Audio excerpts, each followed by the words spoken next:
Hello दोस्तों, नमस्कार। मैं उदेश कुमार वर्मा एक नए वीडियो के साथ आपकी सेवा में पुनः उपस्थित हूँ। दोस्तों, आज हम लोग बात करेंगे कि अनुच्छेद 14 से लेकर 18 में क्या बताया गया है। तो चलिए दोस्तों, वीडियो को स्टार्ट करने से पहले आप लोग से पुनः अनुरोध करते हैं कि चैनल को सब्सक्राइब, वीडियो को लाइक, कमेंट व शेयर जरूर करते रहें ताकि आने वाले वीडियो का नोटिफिकेशन आपको सबसे पहले मिल सके। तो चलिए दोस्तों, वीडियो को स्टार्ट करते हैं।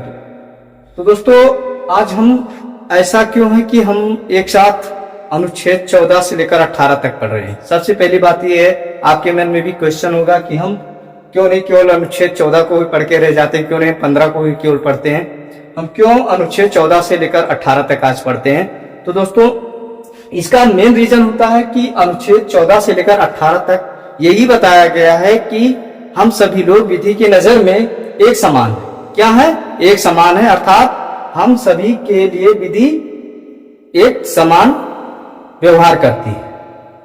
हम लोग विधि की नजर में एक समान इसीलिए हम जो है अनुच्छेद 14 से लेकर 18 तक पढ़ रहे हैं, क्योंकि अनुच्छेद 14 से लेकर 18 तक यही बताया गया कि हम लोग विधि की नजर में एक समान है। तो चलिए दोस्तों, अब ये डाउट तो क्लियर हो गया होगा कि हम लोग क्यों अनुच्छेद 14 से लेकर 18 तक ही एक साथ पढ़ते हैं। इसीलिए एक साथ पढ़ा जाता है कि इसमें यही बताया गया है कि अनुच्छेद 14 से 18 तक में यही बताया गया है कि हम सभी लोग क्या है, विधि के नजर में एक समान है। अर्थात अनुच्छेद 14 से 18 समता या समानता का अधिकार के बारे में बताती है। समता का मतलब क्या होता है दोस्तों? समानता। क्या होता है? समानता। उसी को हम लोग समता कहते हैं। तो चलिए दोस्तों, अनुच्छेद 14 क्या कह रहा है कि विधि के समक्ष समता और विधियों के समान संरक्षण। तो इसका क्या अर्थ होता है? विधि के समक्ष समता का अर्थ होता है दोस्तों कि विधि के नजर में जो विधि होती है, जो हमारी कानून होती है, उसके नजर में हम सभी लोग क्या है? एक समान है। क्या है? एक समान है। और क्या कहती है कि विधि जो है किसी के साथ किसी भी प्रकार का भेदभाव नहीं करती है। विधि जो है किसी के साथ किसी प्रकार का भेदभाव नहीं करती है। इसलिए इसी को हम कहा गया है कि विधि के समक्ष समता, मतलब हम सब विधि के नजर में एक समान है और विधि जो है किसी के साथ भेदभाव नहीं करती है। और विधियों के समान संरक्षण, अर्थात जो है विधि जो है सभी को विधि जो है सभी के साथ एक जैसा व्यवहार करती है। क्या करती है? एक जैसा व्यवहार करती है। जैसे विधि के साथ एक समान व्यवहार करती है और विधि सभी को एक प्रकार का संरक्षण प्रदान करती है। अर्थात मान लिया जाए कि दो व्यक्ति, तो दोनों अलग अलग जाति से हैं, तो दोनों ने अपराध कर दिया, एक समान अपराध कर दिया। तो दोनों को भले एक मान ली जाए कि ठाकुर साहब हैं या पंडित जी हैं, और एक जो है कोई जो है लोनिया हो गया, केवट हो गया, यादव हो गया, ऐसे लोग अपराध कर देते हैं। तो ऐसा नहीं है कि विधि जो है हम लोग विधि की नजर में एक समान है। तो जो धारा एक समान अपराध किए हैं, तो जब एक समान अपराध किए हैं तो जो अपराध जो है, जो धारा ठाकुर साहब पे लगेगी वही धारा जो है यादव जी पे लगेगी, वही धारा जो है चौहान जी पे लगेगी, वही धारा जो है निषाद जी पे लगेगी। तो वही कह रहा है कि हम सभी जो है विधि के नजर में एक समान है। और जो सजा ठाकुर साहब को दिया जाएगा वही सजा यादव जी को दिया जाएगा, वही निषाद को दिया जाएगा, वही सजा चौहान को दिया जाएगा। तो वही कह रहा कि एक समान जो है विधि जो है सभी के साथ किसी प्रकार का भेदभाव नहीं करती है। विधि के नजर में सभी एक समान है और विधि की जो है सभी के साथ एक जैसा व्यवहार करती है, एक जैसे संरक्षण करती है। ये नहीं है कि विधि जो है यादव जी हैं तो कहा कि हाँ तू यादव तो तुम्हें 5 साल की सजा सुनाई, और ठाकुर साहब है तो उन्हें 2 साल की सजा सुनाई। ऐसा विधि नहीं कर सकती, क्योंकि आपने चोरी किया है आपके साथ ठाकुर साहब ने चोरी किया है, उसी के साथ चौहान जी ने चोरी किया है। तो जो चोरी का जो अपराध है ना, जितना सजा यादव जी को मिलेगा उतना सजा ठाकुर साहब को मिलेगा, उतना सजा चौहान जी को मिलेगा, या कोई भी जाति हो उतना ही सजा सभी को मिलेगा। तो यही कह रहा है कि विधि के समक्ष समता, मतलब विधि के नजर में हम सभी एक समान हैं और विधि किसी के साथ भेदभाव नहीं करती है, और विधि सभी के साथ एक जैसा व्यवहार करती है, और विधि सभी को एक समान संरक्षण प्रदान करती है। यह हो गया हमारा कौन सा अनुच्छेद 14 कि मतलब हम सभी विधि के नजर में एक समान है और एक जैसा विधि हम सब के साथ व्यवहार करती है। अब उसके बाद हम लोग देख लेते हैं अनुच्छेद 15। अनुच्छेद 15 दोस्तों क्या कह रहा है कि धर्म, जाति, लिंग, जन्म स्थान आदि के नाम पर कोई भेदभाव नहीं कर सकता है।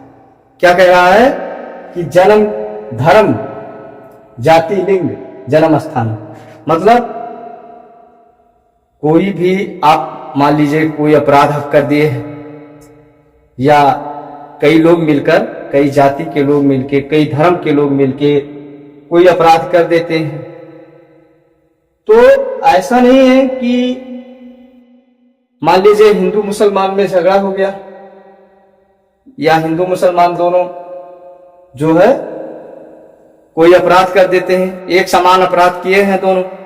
अब जब दोनों एक समान अपराध किए हैं तो दोनों को जो है एक समान सजा दिया जाएगा, एक समान का धारा लगेगा और एक समान का सजा दिया जाएगा। ये नहीं कि अगर वो मुसलमान है, अगर उसने कत्ल किया है तो उसको 20 साल का सजा दे दिया जाए, और अगर हिंदू है तो उसको 5 साल का सजा दे दिया जाए। इस आधार पे कभी भी सजा नहीं सुनाया जाएगा, कभी भी फैसला नहीं सुनाया जाएगा कि धर्म के नाम पे किसी को छूट दिया जाए और किसी की सजा बढ़ाया जाए, ऐसा नहीं हो सकता है।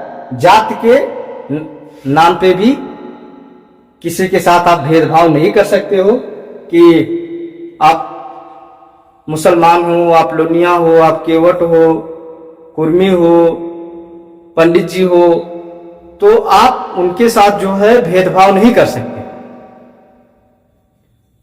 ये हमारा कानून कहता है, हमारा विधि कहता है कि आप जो है जात के नाम पे, धर्म के नाम पे भेदभाव नहीं कर सकते कि अगर लोनिया है तो उसको अलग सजा सुनाया जाएगा, केवट है अलग सजा सुनाया जाएगा, मुसलमान है अलग सजा सुनाया जाएगा, ईसाई है अलग सजा सुनाया जाएगा, ऐसा नहीं। सभी लोग विधि के नजर में एक समान है, तो सभी को एक जैसा ही सजा सुनाया जाएगा। जैसा अपराध करोगे उस प्रकार का सजा आपको सुनाया जाएगा। लेकिन ऐसा नहीं है कि हम लोग, दो लोग कत्ल किए, किसी को बरी कर दिया, गुनाह पाते हुए भी, सबूत पाते हुए भी कि नहीं ये ठाकुर साहब है तो इनको छोड़ दिया जाए, ये पंडित जी हैं इनको छोड़ दिया जाए, और ये केवट है तो इनको फांसी पे लटका दिया जाए, ऐसा नहीं हो सकता। और उसके बाद है लिंग। लिंग का मतलब क्या होता है कि जो स्त्री पुरुष होते हैं इसमें किसी प्रकार का भेदभाव नहीं किया जाएगा। जन्म स्थान के नाम पर किसी के साथ किसी प्रकार का भेदभाव नहीं किया जाएगा कि आप यूपी में पैदा हुए हो तो आपको पढ़ने का अधिकार नहीं है, आप मुंबई में पैदा हुए हो तो आपको पढ़ने का अधिकार है, आप देहात में पैदा हुए हो तो आपको स्कूल जाने का अधिकार नहीं है, आपको कमाने का अधिकार नहीं है, आप गंवार हो, ऐसा कोई भेदभाव नहीं कर सकता आपके साथ। आप कहीं भी पैदा हुए हो, आप कुछ भी कर सकते हो, आपके साथ ऐसा कोई सुलूक नहीं कर सकता है। ये कौन कहता है? हमारी विधि कहती है कि कोई किसी को जन्म स्थान के नाम पर भेदभाव नहीं कर सकता। साथ में आज लिखा है जैसे कोई गोरा है कोई काला है, तो मान लीजिए कोई गोरा काला को लेकर किसी के साथ भेदभाव नहीं कर सकता है। वो गोरा है तो उसकी भर्ती होगी, वो काला है तो नहीं होगा, वो काला है तो नहीं स्कूल जा सकता है, वो गोरा है तो पढ़ने जा सकता है। ऐसा कुछ भेदभाव किसी के साथ नहीं किया जाएगा। अनुच्छेद 16 सरकारी नौकरी में समान अवसर या लोक सेवा अर्थात लोक सेवक, लोक सेवक कहो या सरकारी नौकरी नौकर कहो, सरकारी नौकर या लोक सेवक अर्थात जो लोग सरकार के द्वारा चयनित किए जाते हैं कि आप मास्टर बन के समाज की सेवा करोगे, आप पुलिस बन के समाज की सेवा करोगे, आप आर्मी बन के समाज की सेवा करोगे, आप डॉक्टर बन के समाज की सेवा करोगे, जिसको सरकार द्वारा चयनित किया जाता है उसी को लोक सेवक कहा जाता है। तो कहा जा रहा है कि जो लोग सरकारी नौकरी की तैयारी कर रहे हैं या सरकारी नौकर हैं, उनके साथ किसी भी प्रकार की भर्ती में भेदभाव नहीं किया जाएगा, किसी प्रकार का भेदभाव नहीं किया जाएगा। ये अनुच्छेद 16 कह रहा है। कौन कह रहा है? अनुच्छेद 16 कह रहा है कि सरकारी नौकरी में सभी को एक समान अवसर दिया जाएगा।